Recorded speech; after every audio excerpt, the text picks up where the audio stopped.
बिस्मिल्लाहिर्रहमानिर्रहीम। ये है ईमान।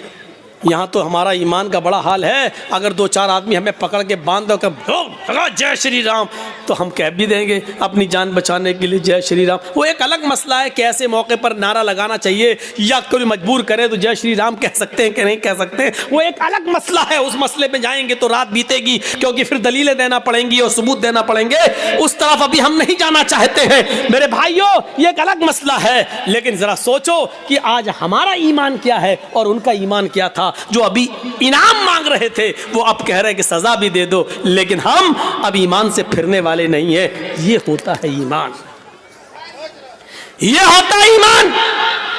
अरे हम ईमान के लिए और इस्लाम के लिए अपनी जान की कुर्बानियां क्या देंगे। हम तो अपने मुआशरे में और अपनी समाज में फैली हुई बुरी बिदअतों को भी छोड़ने के लिए तैयार नहीं हैं। हमारे बाप दादा जो करते आए हैं वही हम करेंगे, हमारे बाप दादा जो करते आए वही करेंगे। ये नए मुल्ला मौलवी जब से पैदा हो गए तब से ये नए नए मसले बताने लगे हैं। ये सूरत हाल आज हमारे दरमियान आ गई है, ये सूरत हाल आज हमारे दरमियान चली हुई है।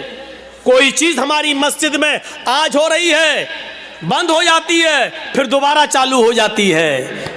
हम अपने बाप दादा की राइज करदा बिदअतों को हम खत्म नहीं कर पा रहे हैं। ईमान और इस्लाम के लिए हम अपनी जान क्या कुर्बान करेंगे, हम क्या छोड़ेंगे। हजरत हाजरा की तरह अपने शौहर को कौन औरत छोड़ने के लिए तैयार होगी, और कौन आदमी ऐसा होगा जो अपने बच्चे को इस्माइल की तरह छोड़कर चला जाए और फिर पलट कर भी ना देखे। हम भी जाते हैं तो एक उम्मीद होती है कि चलो बीवी सऊदीया जा रहे हैं, इस बच्चे ही के लिए तो जा रहे हैं, तुम्हारे लिए तो जा रहे हैं, लेकिन 1 साल के बाद आ जाएंगे, 2 साल के बाद आ जाएंगे। लेकिन वो भी घर में सारा इंतजाम करने के बाद आप जाते हैं और सऊदी जाने के बाद पैसे वगैरह भेजते रहते हैं। यहाँ तो कुछ नहीं है। अंधेरी रात में क्या होगा, सत्तू और पानी के अलावा कुछ नहीं है। वो भी 2 दिन के लिए बाद क्या होगा, मेरी बीवी क्या करेगी, मेरा बच्चा क्या करेगा। जरा तसव्वुर कीजिए इस पोजीशन में अपनी बीवी और बच्चे को छोड़ना। हम तो अपनी बिदअतों को कुर्बान नहीं कर पा रहे हैं, नहीं छोड़ पा रहे हैं। हमारे बाप दादा जो करते चले आ रहे हैं वो हम करते रहेंगे।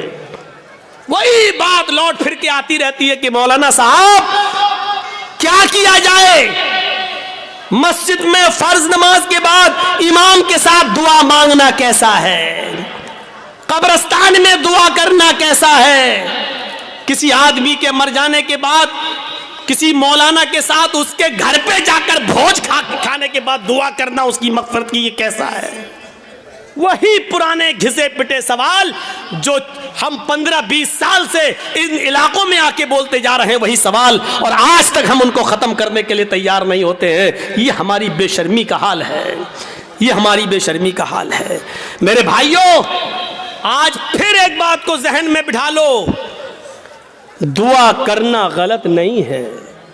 एक बात फिर जहन में रख लो, दुआ एक इबादत है, और इबादत वैसे की जाएगी जैसे जनाब मोहम्मद रसूलुल्लाह ने बताई है। इबादत मोहल्ले के सरदार के तरीके पर नहीं की जाएगी, इबादत मौलवी जर्जीज के तरीके पर नहीं की जाएगी, इबादत मस्जिद के इमाम के तरीके पर नहीं की जाएगी। मस्जिद का इमाम कुरान और हदीस बता सकता है, लेकिन मौलवी के तरीके पर इबादत नहीं की जाएगी। इस बात को आप हमेशा जहन में रखिए। दुआ मुख्कुल इबादा, दुआ इबादत का मग़ज़ है। दुआ के लिए आपको कोई मना नहीं करता है। दुआ जहां अल्लाह के रसूल ने हाथ उठाकर की है आप करिए, कोई मना नहीं करता है।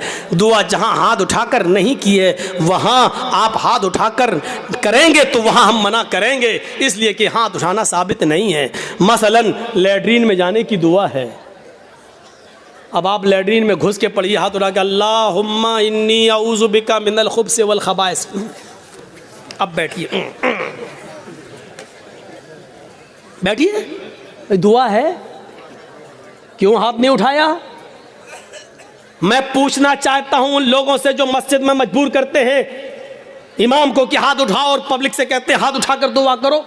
अगर दुआ के लिए हाथ उठाना है तो लैट्रीन में जाने की दुआ है, बताओ क्यों नहीं हाथ उठाते हो। सब लैट्रीन में क्यों, अरे जब लैट्रीन में दुआ पढ़ सकते हो तो हाथ क्यों नहीं उठा सकते हो? जब लैट्रीन में अल्लाह का नाम ले सकते हो, अल्लाहुम्मा इन्नी औज़ु बिका, तो हाथ उठाने में क्या हर्ज है? क्यों नहीं उठाते हो? अब हमारी अकल कह रही है गंदी जगह पर हाथ कैसे उठाएं? अभी अकल ही तो कह रही है ना। तो मैं कह रहा हूं गंदी जगह पर फिर अल्लाह का नाम क्यों ले रहे हो? नहीं साहब, वो तो अल्लाह के नबी ने बताया है, तो अल्लाह के नबी ने बताया, तो यहाँ अल्लाह के नबी ने हाथ नहीं उठाया तो हम हाथ नहीं उठाएंगे। अच्छा, खाना खाओ, क्या दुआ है?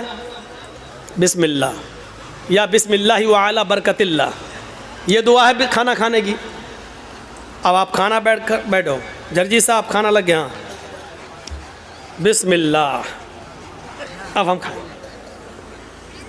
या बिस्मिल्लाह व अला बरकतिल्लाह, अब हम बोलिए।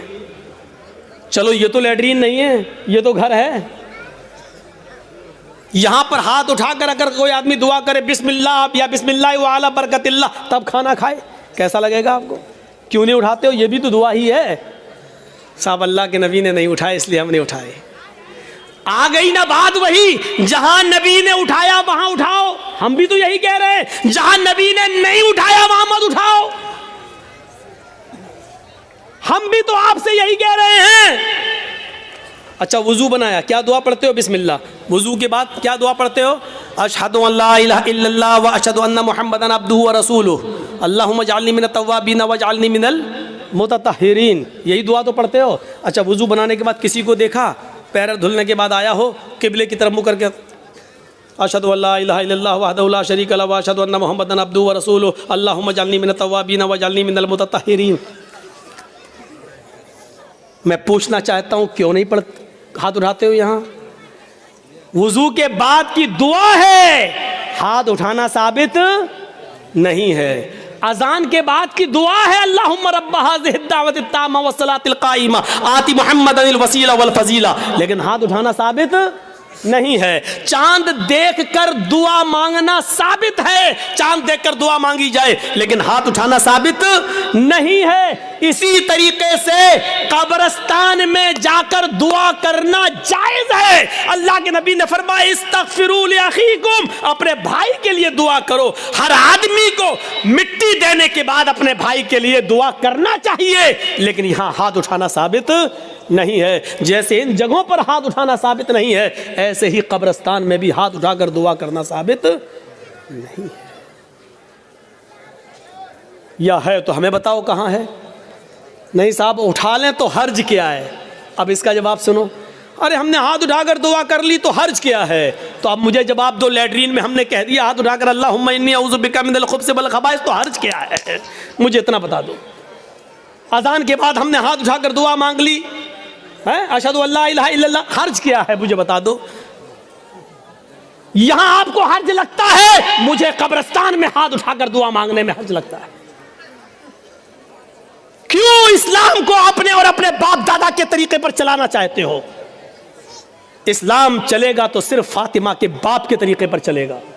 इस्लाम न तुम्हारे तरीके पर चलेगा, न मेरे, न तुम्हारे बाप के तरीके पर चलेगा, न मौलवी जर्जीज के बाप के तरीके पर चलेगा। इस्लाम चलेगा तो जनाब मोहम्मद रसूलुल्लाह के तरीके पर चलेगा। आपको नमाज पढ़ने के बाद दुआ से कोई नहीं रोकता। यकीन मानिए, नमाज पढ़ने के बाद आप दुआ करिए, हम आपको नहीं रोकते हैं। अच्छा अमल है नमाज पढ़ना, और नमाज के बाद दुआ मांगना अच्छा अमल है। मांगिए, मांगिए, मना नहीं किया जा रहा है, लेकिन यहां अल्लाह के रसूल से हाथ उठाकर दुआ मांगना और नबी के हाथ उठाने के बाद सहाबा का हाथ उठाना और नबी का हाथ चेहरे पर फेर कर पहनना और उसके बाद सहाबा का भी हाथ चेहरे पर फेर लेना, नबी का दुआ मांगना और सहाबा का उस दुआ पर आमीन आमीन कहना, यहां नमाज के बाद साबित नहीं है। इसलिए आपको भी ऐसा नहीं करना है। अकेले आप जितनी लंबी दुआ मांगना चाहे मांगे। आपकी बेटी बड़ी है, शादी के रिश्ते आते टूट जाते हैं, नमाज के बाद दुआ मांगिए, अल्लाह मेरी बेटी को कोई दीनदार रिश्ता अता फरमा दे। आपकी रोजी रोटी में बरकत नहीं, अल्लाह मुझे मेरी रोजी रोटी में बरकत दे। आपको जितनी दुआ मांगना मांगो, ये 2 मिनट वाली दुआ को रस्म मत बनाओ मेरे भाइयों। इमाम साहब ने कहा अस्सलाम वालेकुम रहमतुल्लाह, अस्सलाम वालेकुम रहमतुल्लाह, अल्लाहुम्मा आमीन। आमीन, पीछे कर आमीन आमीन आमीन आमीन। अबे ये कौन सी दुआ है? और 2 मिनट में ला इलाहा इल्लल्लाह मुहम्मदुर रसूलुल्लाह। 2 मिनट में तेरी भी ज़रूरत पूरी हो गई, 2 मिनट में उसकी भी हो गई। वहाँ इमाम कह रहा अल्लाह मेरी रोज़ी रोटी में बरकत दे, आप कह रहे हैं आमीन। अरे फ़ायदा तो इमाम का हो रहा, आपका क्या हो रहा है मुझे बताओ? वो इमाम तो अपनी दुआ कर रहा है?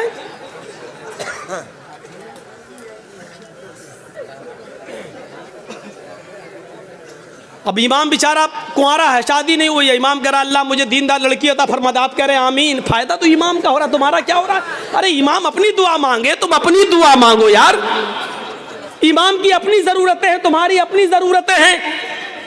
इमाम का बेटा बीमार है, उसके पेट में दर्द है, वो कह रहा अल्लाह मेरे बेटे को शिफा अता फरमा। रहे तुम्हारे बाप को कैंसर है, तुम अपनी दुआ मांगो अल्लाह मेरे बाप को कैंसर है, अल्लाह मेरे बाप को शिफा कामिला और आजिला अता फरमा। अरे इमाम के साथ साथ तेरे आमीन कहने से मखसूस दुआएं हो रही हैं। इमाम तेरे लिए दुआ नहीं कर रहा है और तुम जो आमीन आमीन कह रहे हो उसमें तुम्हारे लिए दुआओं पे आमीन नहीं कही जा रही है। अरे तुम अपनी दुआ मांगो, इमाम की ज़रूरत 2 मिनट में पूरी हो रही है, तुम्हें कुछ ज़्यादा मांगना तुम ज़्यादा मांगो। ये क्या दुआ है कि जब इमाम की सारी ज़रूरतें पूरी हो रही हैं उसी वक्त तुम्हारी भी हो रही हैं।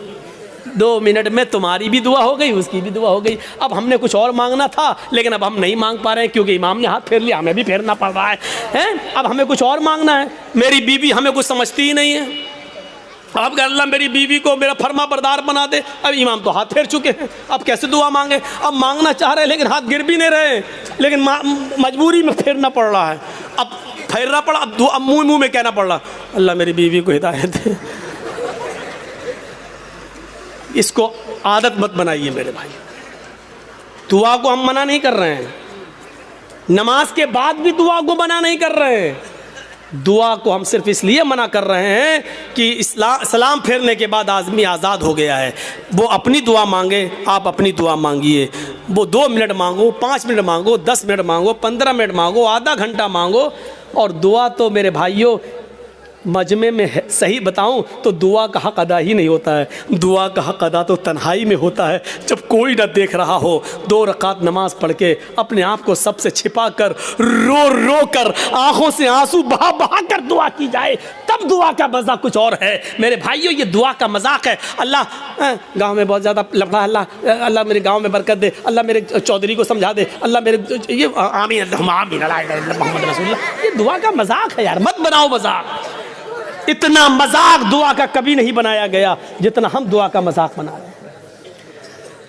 हाथ उठाकर भी मांग सकते हो लेकिन अकेले तन्हा।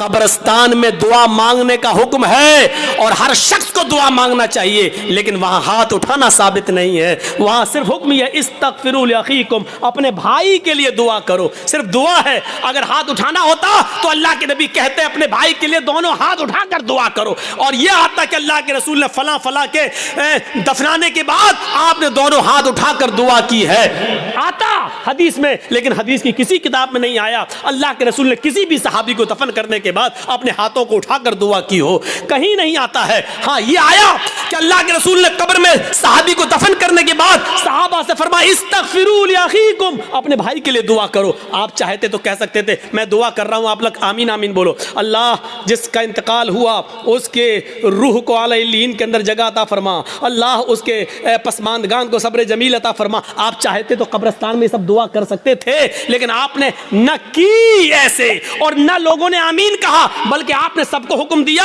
कि तुम अपने भाई के लिए दुआ करो। यानी तुम अपनी दुआ करो, हम अपनी दुआ कर रहे हैं। दुआ सब करें लेकिन अलग अलग करें, और हाथ उठाना यहां साबित नहीं है, इसलिए हाथ ना उठाया जाए। सीधी सी बात है। अब फिर हुक्म यह है कि आप किसी भी मैयत के लिए कभी भी किसी भी वक्त दुआ कर सकते हैं, लेकिन चंद लोगों को इकट्ठा करके मैयत के घर जाकर उसको सब्र की तलकीन करने के बाद, भोज वोज खाने के बाद या दुआ करने के बाद भोज खिलाया जाता है। मुझे नहीं मालूम आपके यहाँ क्या होता है। और वहाँ घर पे जाने के बाद फिर इमाम साहब दुआ करते हैं और उस घर के सब लोग आमीन आमीन कहते हैं। मेरे भाइयों बिदात है, बिदात है, बिदात है। इस बुरी रस्म को बंद करिए, इस नौटंकी को बंद कीजिए। मैं इसको नौटंकी कहता हूँ। इस नौटंकी को बंद कीजिए, दुआ आप कीजिए। अरे बीवी अगर शौहर मर गया है तो बीवी शौहर के लिए दुआ करे, बाप मर गया तो बेटा शौहर अपने बाप के लिए दुआ करे। अरे सदका जारिया सबसे बेहतर यही है कि बेटा अपने बाप को अपनी दुआओं में याद रखे, कुछ दुआएं अपने लिए मांगे, फिर कहे अल्लाह मेरे वालिद को की कब्र को नूर से भर दे, अल्लाह मेरे वालिद की मग़फ़िरत फरमा, अल्लाह मेरे माँ बाप के गुनाह को की बख्शिश फरमा, अल्लाह उनकी लग़्ज़िशों को माफ़ फरमा दे, अल्लाह तो उनको जन्नतुल फिरदौस में जगह अता फरमा। ये है दुआ। बीवी शौहर के लिए दुआ करे, बेटा बाप के लिए करे, बाप बेटे के लिए करे, भाई बहन के लिए करे, बहन भाई के लिए करे। किसने मना किया है? आप जा रहे हैं कब्रिस्तान, जाइए, रोज जाकर दुआ करिए, कौन मना कर रहा है? हफ्ते में एक दिन जाकर दुआ कीजिए, कौन मना कर रहा है? महीने में एक दिन जाइए और अपने बाप के लिए हाथ उठाकर नहीं, हाथ छोड़कर कब्र पर खड़े होकर कब्र के पास दुआ मांगी, कौन रोकता है? नहीं। लेकिन आप पूरे साल ना जाएं, सिर्फ ईद के दिन ईद की नमाज पढ़ने के बाद कब्र पर जाकर दुआ मांगे और इसको मामूल बना ले, ये गलत है। आप किसी दिन को मुतय्यन करके दुआ करेंगे तो वही चीज बिदअत हो जाती है। आप आज मांग लीजिए, कल मांगिए, 2-4 दिन बाद मांग लीजिए, मुतय्यन मत करिए, रोज दुआ मांगिए कब्र पे जाके, कोई मना नहीं करता है। और कब्र पे जाके दुआ इसलिए मांगने जाइए आप कि वहां जाएंगे तो आपको अपनी मौत याद आएगी, वरना दुआ मांगने के लिए कब्र पे जाना जरूरी नहीं है। दुआ के लिए आप अपने घर से भी दुआ कर सकते हैं। मेरे भाइयों, मेरे बाप इटावा में हैं और मेरे पास फ़ोन आ जाए और वो बीमार, मैं इस जलसे में भी दुआ कर सकता हूँ। आपके डिस्ट्रिक्ट मालदा में रहकर क्या मेरे लिए दुआ करो। आपसे भी कह सकते हैं कि मेरे वालिद के लिए दुआ करो कि अल्लाह ताला में जर्जी साहब के वालिद को शिफाए कामला और आजला अता फरमाए।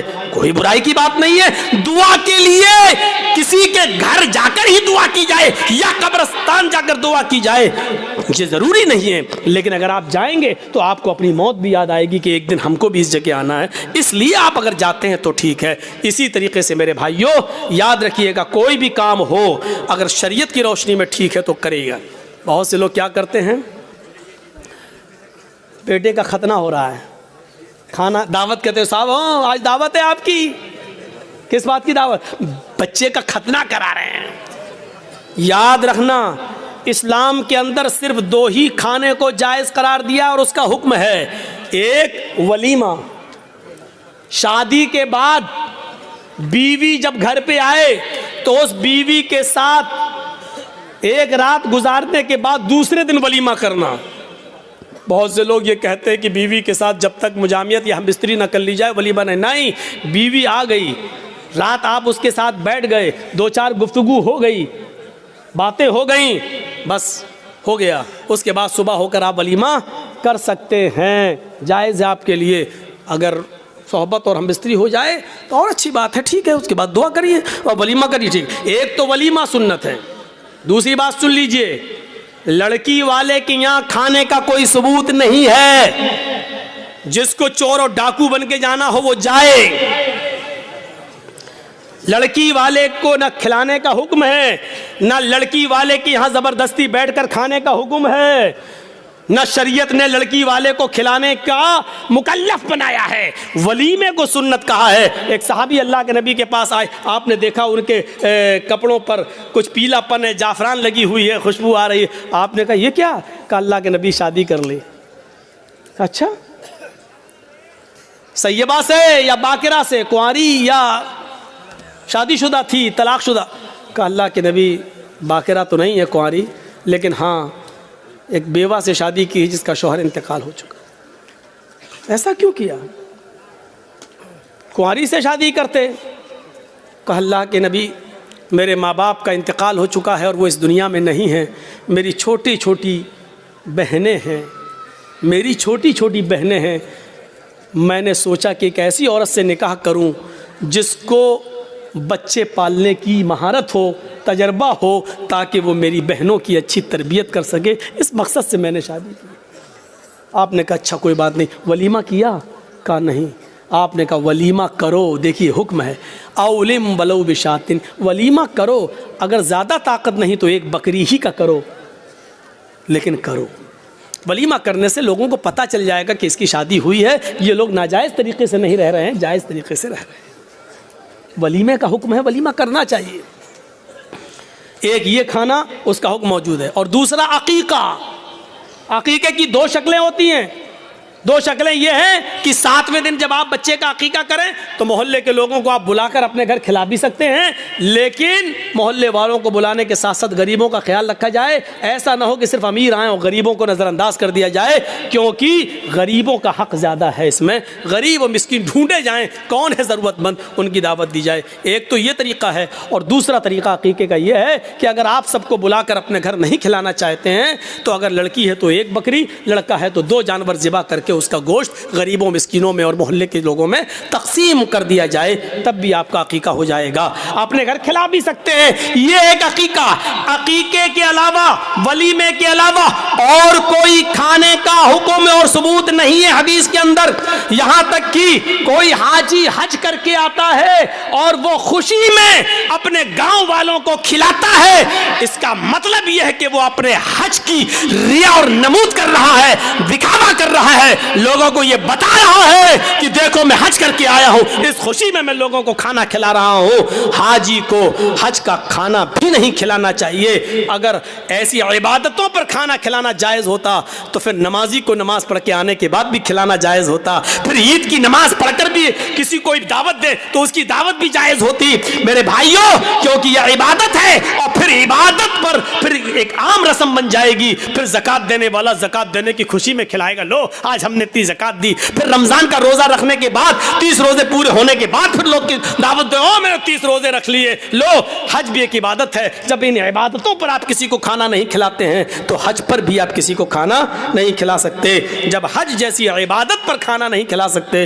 तो फिर खतने का खाना कैसे जायज़ हो सकता है? मेरे प्यारे साथियों, खतने का खाना जायज़ नहीं है, ना खतने की दावत जायज़ है। हाँ, अगर अकीके वाले दिन ही आप बच्चे का खतना कर रहे हैं तो लोगों को अकीके की दावत दीजिए, खतने की दावत मत दीजिए। और ये कहिए कि हमारे यहाँ अकीका हो रहा है, अकीके का खाना खाइए, और मैं खतने का नहीं। खतने की अगर कोई दावत देता है तो आप उस दावत को रिजेक्ट करिए और उस खतने की दावत में आप मत जाइए, क्योंकि खतने की दावत में शिरकत करना जायज़ नहीं है। मेरे प्यारे साथियों, ये चंद बुनियादी मसाइल थे जो मैंने छेड़ दिए हैं आपके कहने पर, लोगों के बताने पर। मुझे उम्मीद है कि अब आपकी अक्ल में अच्छी तरह बैठ गए होंगे। हम अल्लाह से दुआ करते हैं कि बारे अल्लाह हमारी ख़ताओं को माफ़ फरमा दे, गुनाहों को बख्श दे, हमारे अंदर ईमान की कैफियत पैदा फरमा दे, ईमान की ताकत हमारे अंदर पैदा फरमा दे। और फिर वही दुआ कि अल्लाह जब तक तू हमें ज़िंदा रख, इस्लाम पे ज़िंदा रखना, और जब हमारा ख़ात्मा हो तो ईमान पर हमारा ख़ात्मा फरमाना। वमा अलैना इल्लल बलागुल मुबीन व आखिरु दावाना अनिल हम्दुलिल्लाहि रब्बिल आलमीन।